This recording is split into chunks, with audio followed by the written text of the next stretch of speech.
Homeowners angry about the planned route of the proposed high-speed rail link to London met the Transport Secretary, Philip Hammond, to air their concerns face-to-face today.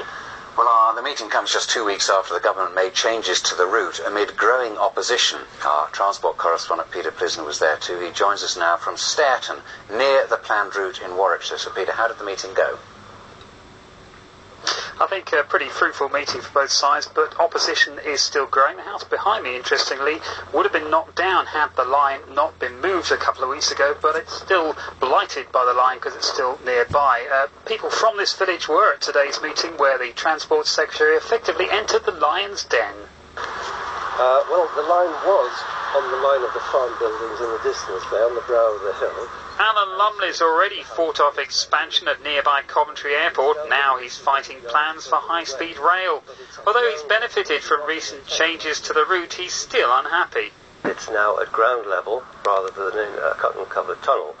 And we have concerns that it will be visible and very, very noisy. Thank you very much for coming. Welcome. And Alan was one of those attending the meeting with the Transport Secretary, Philip Hammond, in the region today to hear concerns of those affected. And then I'm going to ask you some questions which we hope you'll be able to respond to. But will it make much difference to the man who'll make the final decision? Earlier, while visiting some parts of the proposed route, we tackled him on some of the key issues. Some would say the business case is quite badly shot because of some of the assumptions that have been made by the planners. I don't think the business case is badly shot, but I recognise that there will be people that want to challenge all of these things, and many people have specific reasons for opposing the route. But it was said that this was a green railway, sort of very environmentally friendly. It turns out that at best it's just carbon neutral. Well, it depends on the assumptions that you make. We believe that with the third runway at Heathrow abandoned, a domestic high-speed rail network is vitally important to move traffic from the air onto the rail. Wouldn't it be easier just to scrap it and perhaps pick it up a bit later?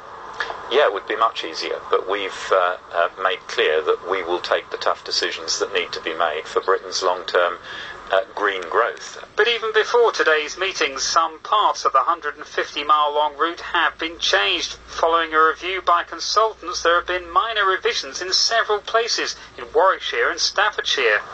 Despite the changes to the route, here it's been moved away from a village and now crosses these fields. It's no less controversial. It emerged today that around 50 protest groups have been set up to oppose the line. Their main argument is that it's bad for the environment and won't be viable. So, for the visiting minister, the message was clear, but after the meeting, had objectors changed his view? The whole issue is becoming a countrywide political issue, and he's bound to take all that on board, so to some extent it may change things. We shall have to see. A final preferred route is expected to be announced sometime in the autumn, and a public consultation will begin early next year.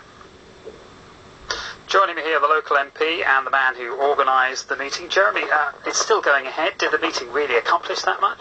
Well, I hope so. I hope what it accomplished was two things. First of all, the Secretary of State had the chance to see this part of the route for himself, and there really is no adequate substitute, in my view, for seeing the territory and the countryside yourself, which is going to be affected. The second thing I think it achieved was to give the campaigners in this the opportunity to put their points directly to the Secretary of State, and I think he was listening. Now, you're in a difficult position. You're a junior minister in the government, yet you're trying to protect the interests of those in this constituency. You can't do both, can you? Well, I think I can, but my first and foremost job is to look after my constituents' interests, and I'm trying to do that. My position has been very clear throughout, both before, during and after the general election campaign, that what I want to see is a transfer of the route to an existing transport corridor where I think the blight would be less. I think that would be in the interest of all my constituents. Jeremy, many thanks. Well, the debate continues and undoubtedly will intensify as we head towards that public consultation early next year.